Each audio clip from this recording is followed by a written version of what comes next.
my name is Zibzu27 and today I'm going to be showing you my Lego Baryonyx. And I'm very proud of this dinosaur which I've created, and I'm going to be showing you how I created it, and if you want to, you can go home and create this if you want to yourself by looking at all the parts that you can see at the moment on this video. And let's just jump right into it, and let's start off with the head. Now this is the head that I've used for my Baryonyx, and it is basically an edited version of the Lego Creator T-Rex, and I've had to change the T-Rex, his teeth, so that I can put the teeth and all other adaptations into my Baryonyx. And little known fact, I think Baryonyx had more teeth than a T-Rex. I don't know if that's true or not. Leave your answers in the comments down below.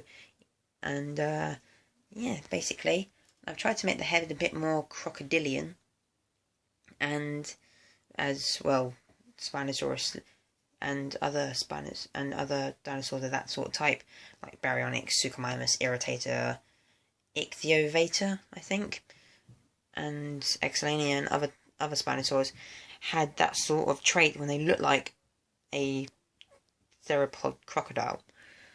And I've tried to give it a nice little crest, as is sometimes missing in some Baryonyx adaptations. And I've made it red, as I believe that Baryonyx would use its crest as a display. So I've made it nice, pumped with blood, to show that my Baryonyx is ready to be mature and have a good gene pool. Now let's just get on to the body and body appendages, like the tail, legs and arms. Let's just start off with the legs, and the legs I'm very proud of, but the only thing I will say that is absolutely terrible about this is the feet.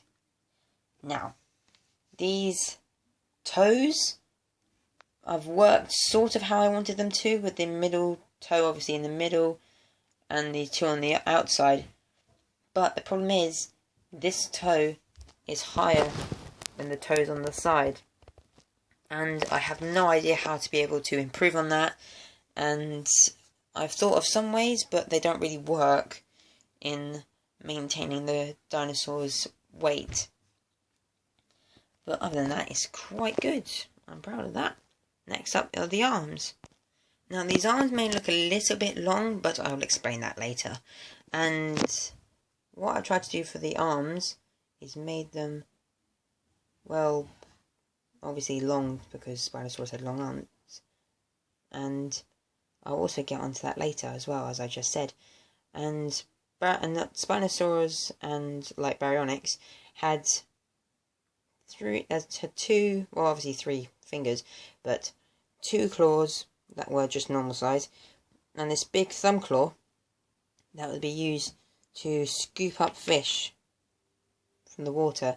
As a little known fact, Spinosaurs were piscivorous, I think, which means they're fish eaters. And although at times during droughts and stuff like that, they would eat other dinosaurs. For example, Baryonyx has been found in its stomach content remains of maybe a baby iguanodon, which also lived in Britain and also all around the world, pretty much. And also an Brazilian or just South American Spinosaur called Irritator has been found with the stomach content of a pteranodon vertebrae or neck bone, either one. And let's get on to the tail. Now for the tail, I've tried to make it so that it's still nice and sturdy and able to be very well articulated. So I changed the ball socket joint here, because when I added another one of these little one of these extensions on the tail, whenever I moved the model about, it would just flop onto the floor. And so I've made it a bit stronger with one of these sort of Technic bracket pieces, as they are more sturdy but have less articulation.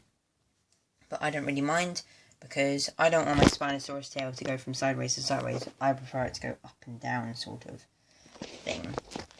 And now I'm going to tell you how to make a Baryonyx into a Spinosaurus, an Irritator and a Suchomimus. Now to put the sail on, you need to take off these grey cheese slopes so that the sail will be able to fit. So I thought, why not? Let's just go from smallest to biggest. So we're going to start with Irritator. Now it's just exactly the same body. It's just a nice tall sail because relative to body size, Irritator had a big sail, almost the size of maybe a Spinosaurus.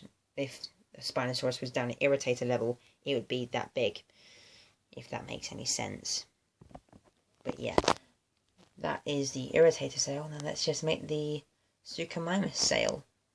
Now I know there could be some complaints about this in the comments. If you want to leave a comment or not, please do.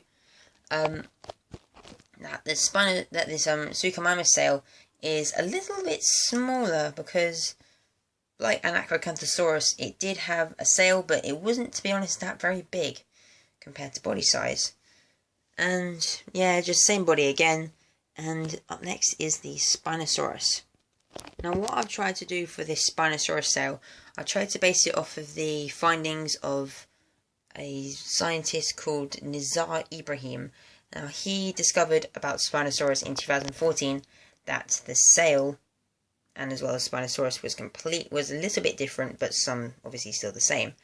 He found out that Spinosaurus did walk on all fours, which I'll just change in a minute, and that its sail was a little bit different.